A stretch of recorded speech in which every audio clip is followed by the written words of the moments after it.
तो आदाब, नमस्कार, गुड इवनिंग, सत श्री अकाल। एक बार फिर आप तमाम लोगों का स्वागत है क्राइम तक की कहानी के इस एपिसोड में। उम्मीद है पूरी क्राइम तक की फैमिली अच्छी होगी। दिल्ली नोएडा में आज मौसम बेहद खुशगवार, बारिश कहीं ओले पड़े, हवाएं तेज़ चल रही हैं, तापमान गिर गया है। अब समझ में नहीं आता इस मौसम के लिए क्या कहा जाए, क्योंकि एक तरफ ये कहा जाता है कि ज़्यादा गर्मी होगी तो कोरोना भागेगा, दूसरी तरफ मौसम यहाँ आजकल थोड़ा अच्छा है, खुशनुमा है। हालांकि मई ये भी है और अब तो मानसून भी दस्तक देने वाला है, लेकिन इस बार लगता है मानसून पहले ही आ चुका, क्योंकि लगातार ऐसे ही मौसम हो रहा है। आज कहानी के बाद बहुत सारे आप लोगों के सवाल थे कल को लेकर, कल जो कोरोना के वायरस को लेकर बातचीत हो रही थी कि पता नहीं वैक्सीन बनेगा कि नहीं बनेगा। कल कहानी सुनने के बाद फिर मैं जब हटा तो अचानक एक और ख़बर देखी मैंने। वर्ल्ड हेल्थ ऑर्गेनाइजेशन WHO ने यह कहा, जो और भी ज़्यादा परेशानी पैदा करने वाली चीज़ है, कि कोरोना कभी ख़त्म नहीं होगा, तो इसलिए इसको इसके साथ जीने की आदत डाल लीजिए। अब ये सारी नेगेटिव चीज़ें हैं, अजीब सी है, मन में दिमाग में बैठ जाती हैं, लेकिन आंखें बंद करके भी हम लोग नहीं रह सकते हैं। तो ब्रिटेन के प्राइम मिनिस्टर, WHO में कोरोना के एक्सपर्ट, और अब कल खुद WHO का ये कहना कि वैक्सीन और बाकी चीज़ों के लिए अभी इतनी जल्दबाजी मत कीजिए और कोरोना इतनी जल्दी ख़त्म नहीं होगा, बल्कि कोरोना ख़त्म नहीं होगा कभी, ये लाइन है। तो पता नहीं आगे क्या होगा, किस तरीके से सारी चीज़ें चलेंगी, दुनिया चलेंगी। और भी इसमें एक दो चीज़ थी, कुछ लोगों ने सवाल पूछे थे कल के, मैं भूल जाऊँ उससे पहले ही बता दूँ कि इसी क्राइम तक की कहानी में बताया था कि एक सिंगापुर की यूनिवर्सिटी रिसर्च कर रही थी। इजराइल ने एक दावा किया था कि उसने एंटीबॉडी इसकी बना ली है, उसका क्या हुआ। दूसरी तरफ आप कह रहे हैं कि अभी वैक्सीन पता नहीं बन पाएगी भी कि नहीं, सबसे कम वैक्सीन 4 साल में बनी। तो मैं कुछ नेगेटिव या इस तरह की नकारात्मक बातें नहीं बता रहा हूँ। जो खबर है, मेरा काम ये है कि जो चीज़ें हैं हमारे आसपास जो दुनिया में हो रही हैं, वो आप तक उठाकर मैं पहुँचा सकूँ, क्योंकि मेरे पास एक साधन है। एक न्यूज़ चैनल में काम करता हूँ, तो पूरी दुनिया की जो खबरें आती हैं ऑथेंटिक सोर्सेज से, अलग अलग एजेंसियों के ज़रिए, तो वो आप लोगों तक जैसे आती वैसे पहुँचा दूँ। बट इसका ये मतलब नहीं है कि मैं ऐसा सोचता हूँ। मेरी तो दुआ यही है कि जल्द से जल्द इसकी दवा हो, वैक्सीन आए, उससे पहले कोरोना खुद ख़त्म हो जाए, दुनिया वापस जैसे पहले जी रही थी वैसे जिए। लेकिन सिर्फ मेरे चाहने से ऐसा कुछ नहीं होता, बहुत सारी चीज़ें हैं जिसके लिए बहुत सारी चीज़ें करनी पड़ती हैं। तो अब WHO ने भी ऐसा कहा है, लेकिन बहुत सारे देश अभी भी लगे हुए हैं। 100 से ज़्यादा लैब्स में दिन रात काम चल रहा है, तमाम ज़हीन दिमाग लगे हुए हैं वैक्सीन बनाने में, कोरोना से इस दुनिया को आज़ाद करने के लिए। तो कोशिश यही, और हम सबको यही दुआ करनी चाहिए कि ये कामयाब हो, और ये जो ऐसी नेगेटिव चीज़ें आ रही हैं, इस तरह की खबरें आ रही हैं, ये गलत साबित हो। ये मेरी भी दुआ है। अब आज की कहानी पे आते हैं। अजीब कहानी है। मैं कई बार ये कहता हूँ कि दुनिया में शायद ही कोई ऐसा रिश्ता बचा हो जिसके साथ क्राइम ना हुआ हो। कोई भी एक रिश्ता आप सोच लीजिए, वो अछूता नहीं है जुर्म से।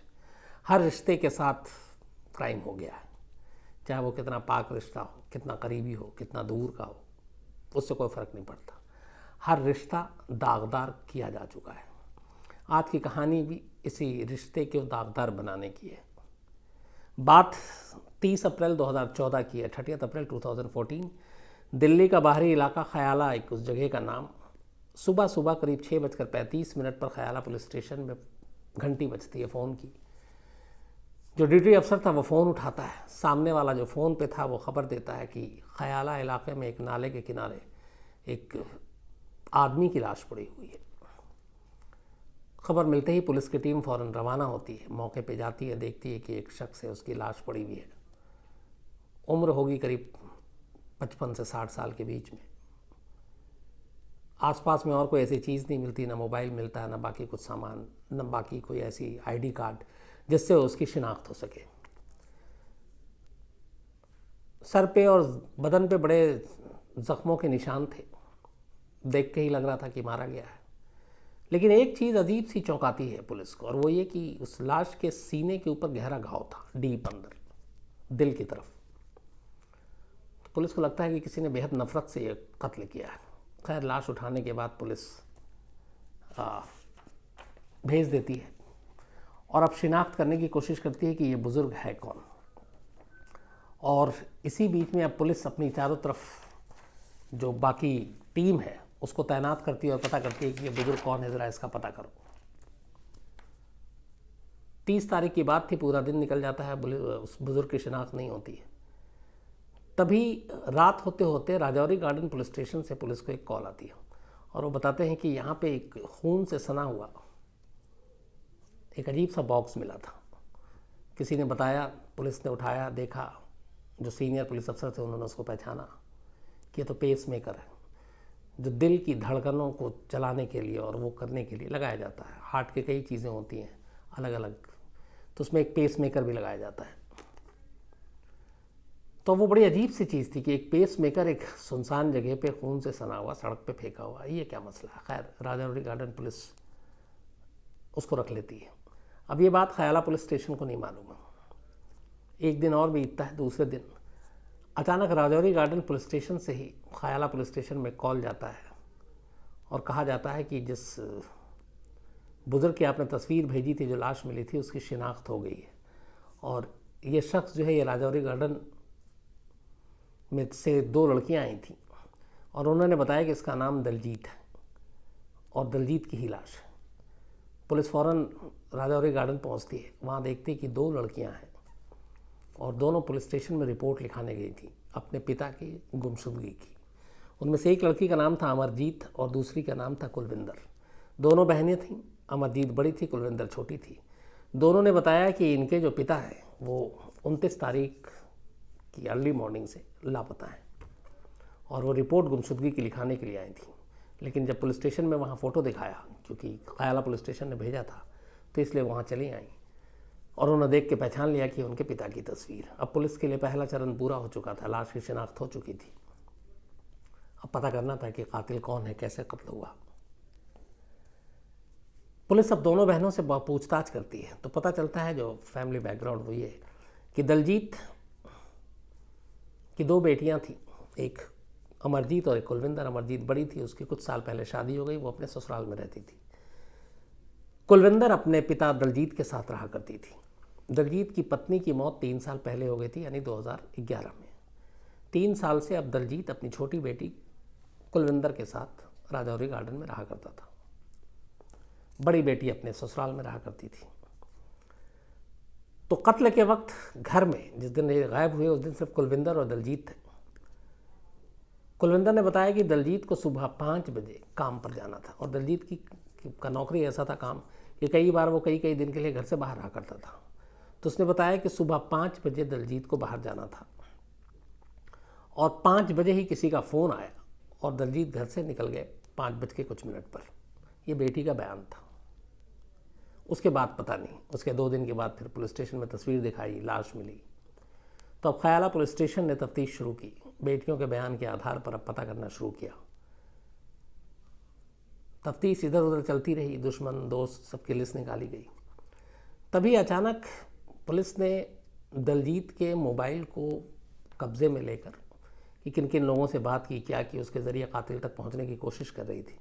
जब मोबाइल अनलॉक हुआ और उसके बाद उसकी कॉल डिटेल खंगाली गई तो पता चला कि दलजीत का फ़ोन जो है वो सुबह 3 बजे से ही स्विच ऑफ है। बेटी ने यह कहा कि 5 बजे कॉल आया था और 5 बजे किसी काम से जाना था। तो पुलिस को पहला लगा, फिर ये लगा कि रात का वक्त है, हो सकता है कुछ गलतफहमी हुई हो। इसी दौरान में पोस्टमार्टम रिपोर्ट आ गई। पोस्टमार्टम रिपोर्ट में मौत का वक्त लिखा था 3 से 4 के बीच। 1 घंटे का ऊपर नीचे होता है, लेकिन ये पक्का होता है कि यही वक्त होगी। अब बेटी के हिसाब से दलजीत घर से निकला 5 बजे के बाद, 5:10, 5:15 के आसपास। लेकिन पोस्टमार्टम रिपोर्ट कह रही है कि मौत हो चुकी है 3 से 4 के बीच में। तो फिर ये कैसे मुमकिन है? तीसरी चीज़, बेटी कह रही है कि दलजीत के पास उसके मोबाइल पे सुबह 5 बजे कॉल आया था, जबकि दलजीत का मोबाइल 3 बजे से ही स्विच ऑफ है। तीसरी चीज़, दलजीत जिस जगह काम करता था उसके ओनर को पुलिस ने कांटेक्ट किया और बोला कि सुबह 5 बजे काम पे जाना था इसको, तो उसने कहा कि नहीं, आज दलजीत की छुट्टी थी, आज उसे काम पे आना ही नहीं था। तो ये तीसरी चीज़, इन 3 चीज़ों ने अचानक कुलविंदर को शक के घेरे में खड़ा कर दिया। पुलिस को लगा कि कुछ गड़बड़ है। इसके बाद पुलिस ने खामोशी से कुलविंदर के मोबाइल की डिटेल खंगालने का फैसला किया, बिना कुलविंदर को बताए हुए।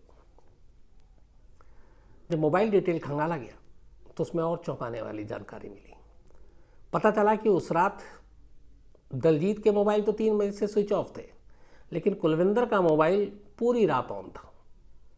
उसने सुबह 3 बजे भी बात की, उसने 4 बजे भी बात की, उसने 5 बजे भी बात की, उससे पहले उसकी 1 बजे भी बात हो रही है, 2 बजे भी बात हो रही है। तो अब ये था कि एक लड़की घर में, और वो पूरी रात सोई नहीं है, थोड़ी थोड़ी देर में उसके कॉल पे बात हो रही है, और वो जो बातचीत हो रही है वो 11 के बाद सिर्फ 2 नंबर पे बात हो रही है, और 2 ही लोगों से बात हो रही है। अब पुलिस उन 2 नंबरों को चेक करती है। वो जो दोनों नंबर रजिस्टर्ड थे, एक प्रिंस के नाम पर और एक अशोक के नाम पर। अब इन दोनों नंबरों को पुलिस खंगालती है और फिर चेक करती है उनके कॉल डिटेल को और उनके लोकेशन को। तो एक और अनोखी चीज़ पता चलती है कि ये प्रिंस और अशोक, इन दोनों का 3 बजे से लोकेशन दलजीत के घर का था। 5 बजे के आसपास इनका लोकेशन उस खयाला के नाले के पास था जहाँ से दलजीत की लाश मिली, और तीनों के कॉल जो मोबाइल थे उन तीनों के लोकेशन एक दिखा रहे थे, या तो दलजीत का घर, या फिर उस जगह जहाँ से लाश बरामद हुई, या फिर राजौरी गार्डन में उस जगह जहाँ से पेस मेकर बरामद हुआ। तो अब 4 चीज़ें इकट्ठे थीं। पहली झूठी गवाही कि 3 बजे के बाद फ़ोन आया 5 बजे के आसपास और निकलना था दलजीत को, दलजीत का फ़ोन 3 बजे से बंद था। दूसरा ये कि उसे काम पे जाना था, मालिक ने कहा कि काम पे नहीं जा रहा। तीसरा ये कि 5 बजे तक वो ज़िंदा था, पोस्टमार्टम रिपोर्ट ने कहा 3 से 4 के बीच में मर चुका था। अब उसके बाद ये कॉल डिटेल जिसमें लोकेशन इन दोनों लड़कों का एक साथ, और सुबह कुलविंदर की मौजूदगी भी उस जगह, तो अब सुबह सुबह वो वहाँ का क्या करने गई। इन सारी चीज़ों को देखते हुए पुलिस ने अब प्रिंस और अशोक को उठाने का फैसला किया कुलविंदर से पहले। उन दोनों को उठाया, उनसे पूछताछ की, पता चला कि ये दोनों कुलविंदर के दोस्त हैं।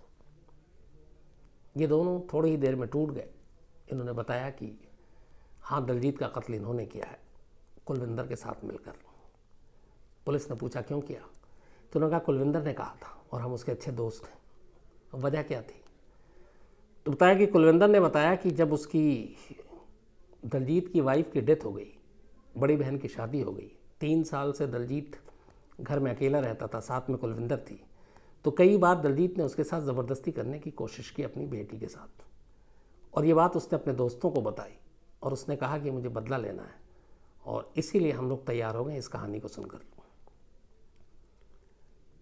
इसी के बाद 29 तारीख की रात को 2014 ये दोनों वहाँ पहुँचते हैं। दलजीत सो रहा था, कुलविंदर दोनों को घर के अंदर बुलाती है, साथ में ये एक विकेट लेकर आते हैं, क्रिकेट में जो खेलते हैं, उस विकेट से करीब 20-30 वार करते हैं दलजीत पे सोए हुए। दलजीत शुरू में चीखता है, फिर अचानक बेहोश हो जाता है, और इस मारपीट के दौरान बराबर में टीवी रखा हुआ था, और टीवी का स्टैंड शीशे का था, वो स्टैंड नीचे गिर जाता है। स्टैंड नीचे गिरता है, शीशा टूट जाता है। उस शीशे के एक टुकड़े को कुलविंदर उठाती है, बेटी, और उस टुकड़े से अपने बाप के सीने पर वार करती है। उसे ये था कि पता नहीं हॉकी स्टिक से मार खाने के बाद शायद वो ज़िंदा बच जाए, और वो चाहती थी कि वो ज़िंदा ना बचे बल्कि मर जाए। उसी शीशे के टुकड़े से वो उसके सीने पे वार करती है। कुछ वक्त पहले ही पेस मेकर लगा था बाप के सीने में, दिल के पास, दिल की धड़कनों को चलाने के लिए, और वो शीशे के वार से सीने में वार करके उस पेस मेकर को बाहर निकाल लेती ताकि ये इंश्योर कर ले कि उसका बाप मर गया। और इसके बाद ये सारी चीज़ें करने के बाद ये लाश को उठाते हैं, सुबह सुबह ही अंधेरे 5 बजे के आसपास गाड़ी में डालते हैं, लाश ले जाकर खयाला के पास एक नाले के करीब फेंक देते हैं। पेस मेकर राजौरी गार्डन में ले जाकर दूसरी जगह पे फेंक देते हैं और घर लौटाते हैं, और बाकी वो दोनों वापस चले जाते हैं। ये कहानी हो गई। इन दोनों के खुलने के बाद कुलविंदर के पास भी कोई ऑप्शन नहीं था, फिर वो भी अपना जुर्म कबूल कर लेती है, कहानी बता देती है। इस दौरान में 30 तारीख को चूँकि ये हादसा हुआ, पूरे एक दिन 24 घंटे तक जब दलजीत घर नहीं लौटा, तो रात को कुलविंदर अपनी बहन को बताती है कि पापा घर नहीं आए। ये सुनकर वो घबरा जाती है बड़ी बहन, वो दिल्ली आती है। दिल्ली आने के बाद अब दोनों बहन इधर उधर पूछते हैं, ढूंढते हैं, और फिर अगले दिन ये लोग राजौरी गार्डन थाने पहुंचते हैं रिपोर्ट लिखाने के लिए। और जब रिपोर्ट लिखाने के लिए गए थे तब पुलिस वाले ने उसी वक्त उन्हें वो फ़ोटो दिखाई, जिसके बाद इन्होंने पहचान लिया, और तब लाश की कहानी सामने आती है। अब ये सारी चीज़ें होती रहीं, पुलिस ने पूछताछ कर ली, 3 लोगों को गिरफ्तार कर लिया, दलजीत की अपनी सगी बेटी और उसके 2 दोस्तों को, प्रिंस और अशोक। अब पुलिस के सामने थ्योरी क्लियर थी, कातिल जुर्म भी एक्सेप्ट कर चुका था। पुलिस ने वो शीशे के टुकड़े बाकी चीज़ें भी बरामद कर ली। केस आईने की तरह साफ था। लेकिन तभी अचानक 3 दिन के बाद जब अमरजीत को ये पता चलता है कि उसकी बहन और उसके 2 दोस्तों को पुलिस ने गिरफ्तार कर लिया है अपने ही पिता के कत्ल के जुर्म में, और जब पुलिस उससे कहानी पूछती है कि ऐसा क्यों किया, आपने मेरी बहन को क्यों गिरफ्तार किया, तो पुलिस बताती है कि उसने अपना जुर्म कबूल किया है और साथ में कत्ल की वजह भी बताती है पुलिस। जब वो कत्ल की वजह सुनती है तो यहाँ से कहानी पलट जाती है। अमरजीत कहती है कि कुलविंदर ने जो कहानी बताई है, करीब 3 साल से वो अकेली थी, माँ की मौत हो चुकी थी, मेरी शादी हो चुकी थी, मैं ससुराल चली गई थी, मेरे पीछे में बाप उसके साथ ज़बरदस्ती करता था। उसने कहा ये मैं दुनिया में कभी मान ही नहीं सकती, इसलिए कि मेरे पिता ऐसे थे ही नहीं कभी भी, और वो ऐसी हरकत नहीं कर सकते। पुलिस को लगा कि बहुत सारी ऐसी चीज़ें हैं जो शायद अमरजीत को नहीं मालूम, तो पुलिस ने उसको कन्विंस करने की कोशिश की। अमरजीत मानी नहीं। अमरजीत अड़ी रही, डटी रही। दोनों फिर लड़कों से पुलिस ने प्रेशर के बाद अलग से पूछताछ की। लड़कों ने बार बार यही कहा कि नहीं, यही कहानी बताई है। कुलविंदर से पूछा, कुलविंदर भी अड़ी रही कि मैंने सिर्फ बदला लेने के लिए मारा है। लेकिन अमरजीत भी अड़ी रही कि नहीं, उसके पिता ऐसा नहीं कर सकते। आखिरकार फिर पुलिस ने और तफ्तीश की। थोड़े दिनों की तफ्तीश के बाद पता चला कि कुलविंदर की दोस्ती, कुलविंदर का बाहर जाना, कुलविंदर का दोस्तों से मिलना, उसके लिए उसके पिता दलजीत हमेशा उसे टोकते थे, और ये चीज़ें उसको अपनी आज़ादी के बीच में अड़चन लगती थी, और ये रुकावट उसे बर्दाश्त नहीं थी, और इसीलिए आज़ाद ज़िंदगी जिए वो अपने, और उसको घर में रहना था पिता के साथ, कोई रोड़ा ना इसमें बने, उसने अपने पिता को रास्ते से हटाने का फ़ैसला किया। लेकिन उसे ये भी पता था कि पकड़ी जाएगी तो सज़ा हो सकती है, उम्र कैद भी हो सकती है। तो उसने ऐसी कहानी बुनी जिससे लोगों को उसके साथ हमदर्दी हो जाए और सज़ा भी कम हो। तो यहाँ 2 चीज़ें थी। एक, उसे मालूम था कि वो जुर्म करने जा रही है, लेकिन उसके दिल में ये था कि वो पकड़ी भी जा सकती है। अगर पकड़ी गई तो क्या होगा, तो उसने नेक्स्ट प्लान बनाया था, और वो ये कि कम से कम सज़ा कैसे हो। तो उसने फिर नई कहानी गढ़ी, अपने बाप के ऊपर इल्ज़ाम लगाया। आखिरकार पुलिस ने जब ये सारी चीज़ें पता की और उसके बाद बाकी दोस्तों से बात की, फिर दोस्तों से जब असलियत पता चली तो पता चला हाँ, असल में कुलविंदर की पूरी कहानी झूठी थी। बाप पे उसने झूठा इल्ज़ाम लगाया था, सिर्फ़ और सिर्फ अपनी आज़ादी को बरकरार रखने, अपने दोस्तों से खुल्लम खुल्ला मिलने, और कोई टोके नहीं, इस वजह से उसने अपने पिता को अपने रास्ते से हटाया। न सिर्फ हटाया बल्कि अपने पिता के ऊपर एक गंभीर और संगीन इल्ज़ाम भी लगाया। लेकिन एक बेटी ने यह सब कुछ किया और दूसरी बेटी अपने उसी पिता के लिए लड़ाई लड़ती रही, और दूसरी बेटी की उस लड़ाई में जीत होती है। वो अपने पिता को पाक साफ, उसके कैरेक्टर को पवित्र बताकर ही निकलती है, और आखिर में पुलिस भी ये मानती है, और ये इल्ज़ाम को किनारे किया जाता है और कहा जाता है कि ये कत्ल एक बेटी ने सिर्फ और सिर्फ दूसरे मकसद से किया था। लेकिन ये कहानी ये बताती है कि जुर्म के रास्ते पे चलते हुए कई बार इंसानी दिमाग कहाँ तक चला जाता है। रिश्ते, नाते, करीबी रिश्ते, माँ बाप जो बच्चों को पैदा करते हैं, उन तक के बारे में क्या क्या सोच और क्या क्या चीज़ें सामने आ जाती हैं। ये कहानी इसी तरफ इशारा करती है और नसीहत भी है। और एक और भी चीज़ है कि हमेशा ज़रूरी नहीं है कि कई बार जो विक्टिम है, जो बोल रही है या बोल रहा है, वो हमेशा सच हो। क्राइम की दुनिया में ऐसे कई चेहरे, ऐसे कई सीन देखे हैं, मैंने खुद देखे हैं, जब लगता है कि सामने वाली मजबूर, लाचार और पीड़ित है, और कुछ दिनों बाद पता चलता है कि नहीं, असली गुनहगार तो यही है। तो शक्ल और चेहरा पहचानना, उनकी कहानियों पर एतबार करना बड़ा मुश्किल होता है। इसलिए पुलिस के लिए बड़ा मुश्किल काम होता है जब वो किसी केस की इन्वेस्टिगेशन करती है कि किसकी बात पे यकीन करे, किस पे ना करे। इसीलिए कानून में एक बड़ी अच्छी चीज़ है कि इंसानों से हटकर सबूतों पे जाए, क्योंकि सबूत झूठ नहीं बोलते। गवाह झूठ बोल सकता है, सबूत झूठ नहीं बोलते।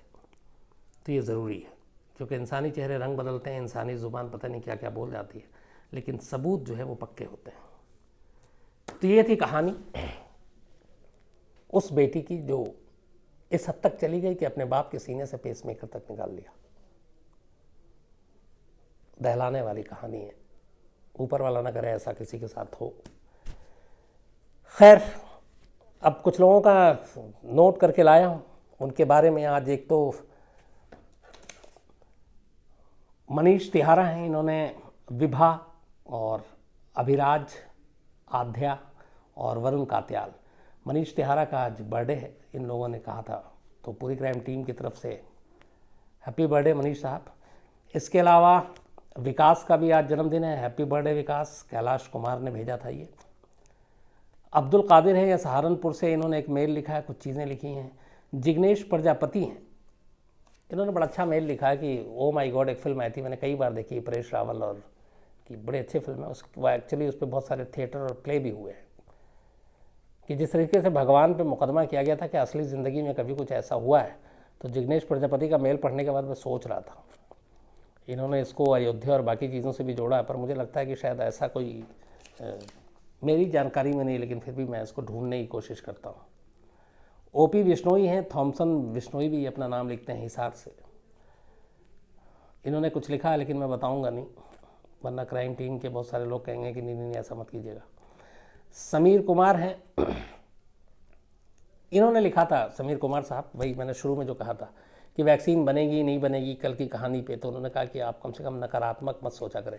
समीर साहब, मैं कभी नेगेटिव नहीं सोचता हूँ, मैंने आपको शुरू में जैसे कहा कि जो चीज़ें हैं जैसी हैं उसको वैसे ही आपके सामने आप लोगों तक पहुँचाना मेरा फ़र्ज़ है, क्योंकि मैं इस पेशे में हूँ, मीडिया में, तो ज़रूरी है। कई बार होता है हम लोगों से भी गलती भी होती है, कई बार गलत खबरें भी हो जाती हैं, लेकिन ये कल की जो स्टोरी सुनाई थी उसमें मेरी सोच ऐसी नहीं कि नहीं बनेगी। हाँ, कुछ लोग अगर एक्सपर्ट कह रहे हैं तो मुझे आप तक ये बातें पहुंचानी चाहिए। नीलेश गोविंद राव हैं, और इन्होंने कहा कि आपको शायरी का शौक़ है तो कभी शेर भेजूंगा। भेजिए नीलेश साहब, बल्कि आज मैंने कुछ शायरी की भी। आज की वारदात आप लोगों को मौका मिले तो देखिएगा, थोड़ा दिल से आज कुछ लिखा है। ये जो पिछले कई दिनों से देश की, चाहे कोई भी स्टेट हो, कोई भी शहर हो, कोई भी हाईवे हो, कोई भी सड़क हो, एक हुजूम सा दिखाई देता है लोगों का। सर पे गठरी है, पीठ पे सामान है, कुछ बुज़ुर्ग माँ बाप को भी पीठ पे लोग लेकर जा रहे हैं। एक तस्वीर और आई थी बेचैन करने वाली की, बैलगाड़ी में एक परिवार जा रहा है, एक बैल की मौत हो गई तो दूसरे बैल की जगह खुद उस परिवार का एक लड़का जुट गया, वो बैलगाड़ी को खींच रहा है। एक माँ एक बैग लेकर जा रही है और उस बैग पे एक बच्चा सोया हुआ है, वो उसको घसीट रही है। तो ये सारी जो तस्वीरें हैं पूरे देश की, जो अपने घर को लौटना चाह रहे हैं, क्योंकि भूख उनको उनके गांव से शहर तक लाई और अब वही भूख उनको शहर से वापस गांव ले जा रही है, उसकी कहानी है। तो मौका मिले तो आज रात वारदात देखिएगा, और आप में से जिसको जो जैसा लगे बताइएगा तो मुझे खुशी होगी। इसके अलावा सुप्रिया सिंह बाघेल हैं, इन्होंने एक लिस्ट भेजी है कहानी की, जल्दी सुनाता हूँ।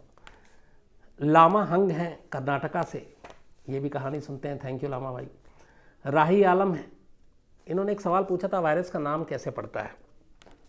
उसमें कई चीज़ें होती है राही साहब, जैसे अब ये कोरोना है, कोरोना का नाम चूँकि सार्स जब 2003 में आया था और उसके बाद फिर मर्स, तो उन सारी इसी फैमिली का था, तो उससे जोड़कर पहले तो इसको कोरोना रखा गया, लेकिन कोरोना को फिर WHO ने बदल दिया। असली नाम जो अप्रूव करता है वो WHO, तो इसका नाम कोविड-19 रखा था। कोविड CO कोरोना के लिए रखा गया, VI वायरस के लिए रखा गया, D फॉर डिजीज़, और 19 क्योंकि 2019 में आया था। तो ये WHO आखिरी नाम फाइनल करता है ताकि वो रजिस्टर्ड हो सके। बाकी इसमें और इसके पीछे डूज एंड डोंट्स क्या हैं एक बार मैं पता करता हूँ। अनुपम सिंह हैं, इन्होंने कहा था कि आपने कल कहा था कि मलेरिया की वैक्सीन नहीं निकली।